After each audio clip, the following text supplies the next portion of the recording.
হাবিল কাবিল প্রশ্ন করে হাওয়া আদমকে, তোমরা মোদের বাপ মা তোমাদের মা বাপকে।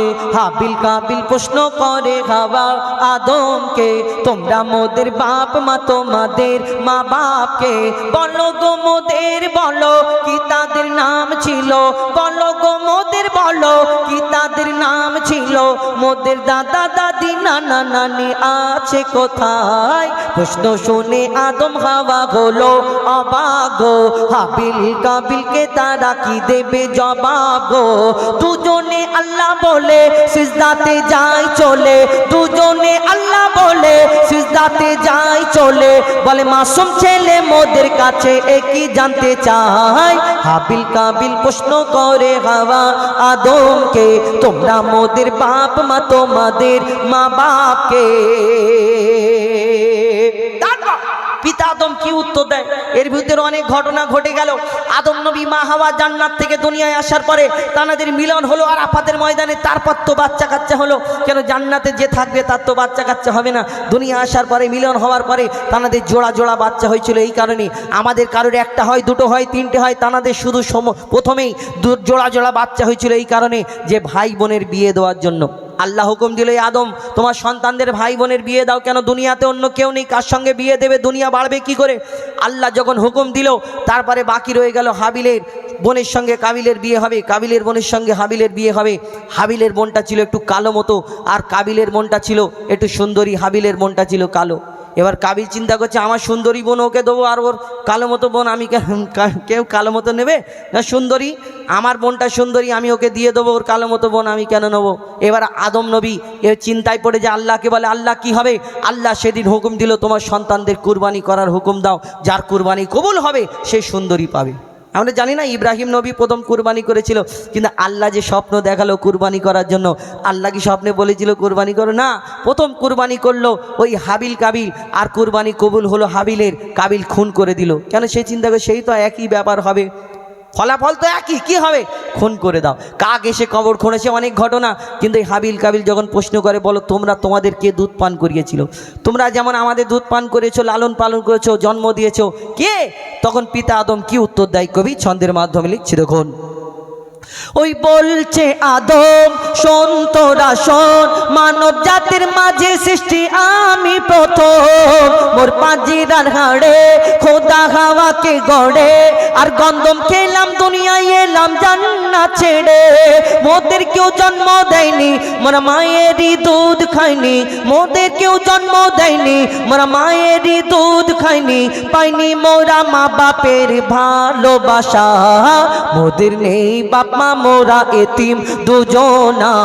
মা বাপ কি মোদের জানা হলো না, দুজনে এতিম মিসকিন নেই মোদের মা বাপের ঋণ। দুজনে এতিম মিসকিন নেই মোদের মা বাপের ঋণ। তাই মানব জাতির পিতা মাতা মোরা দুজনা।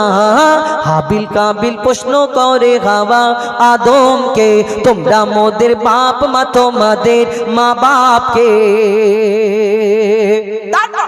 পিতা আদমকে যখন সৃষ্টি করলেন আল্লাহ পাক রব্বুল আলামিন, চারজন ফারিস্তাকে প্রথমে ডাকলেন, আমার ফারিস্তারা তোমরা দুনিয়ার জমিনে যাও, একটু মাটি নিয়ে আসো, আমি আমার মনের আশা আমি আদমকে সৃষ্টি করব।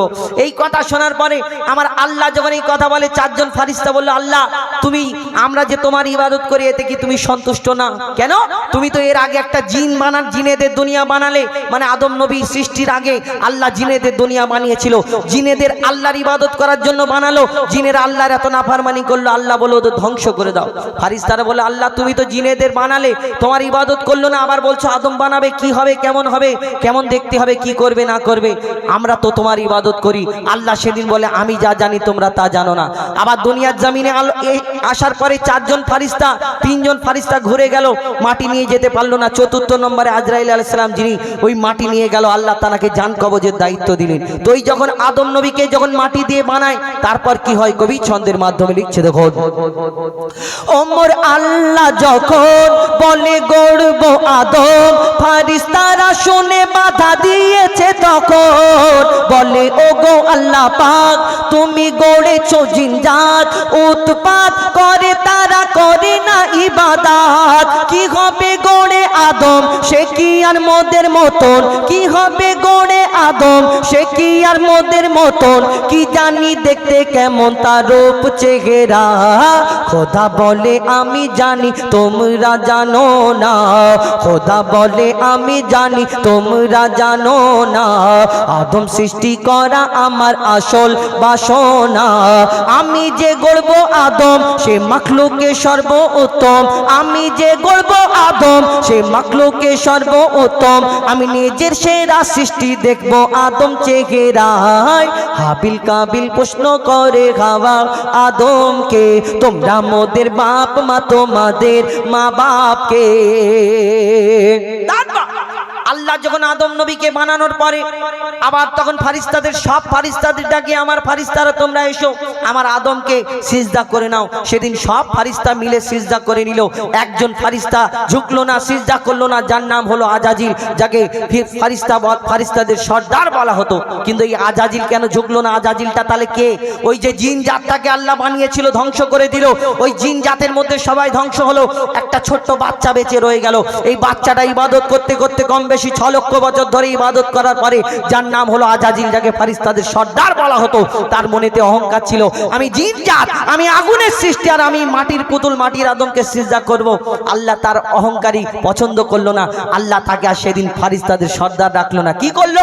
কবি ছন্দের মাধ্যমে শেষ কথায় লিখছে, দেখুন, দিল আল্লাহ আওয়াজ, শোনো শোনো সব আওয়াজ, দেখো আমার গড়া সৃষ্টির সেরা মাখলুকে তাজ, এ মোর সাধেরই আদম একে গড়েছি এমন, এ মোর সাধেরই আদম একে গড়েছি এমন, সারা কায়নাতের জ্ঞান তার মাঝেতে গোপন। আদমকে তোয়া করে নে তোরা সিজদা করে, আদমকে তোয়া করে নে তোরা সিজদা করে, এ সুযোগ দিলে ছেড়ে পাবি অভিশাপ। আজাজিল বলে আমি সিজদা দেব না, আজাজিল বলে আমি সিজদা দেব না, আদমের থেকে আমি দামি খোদা কি জানে না। সে শুনলো না খোদার কথা, ঝুঁকলো না তার মাথা, শুনলো না খোদার কথা, ঝুঁকলো না তার মাথা, আর সাথে সাথে আজাজিল শয়তান হয়ে যায়। হাবিল কাবিল প্রশ্ন করে হাওয়া আদমকে, তোমরা মোদের বাপ মা তোমাদের মা বাপকে। হাবিল কাবিল প্রশ্ন করে হাওয়া আদমকে, তোমরা মোদের বাপ মা তোমাদের মা বাপকে। শুন, এটি ঘটনা।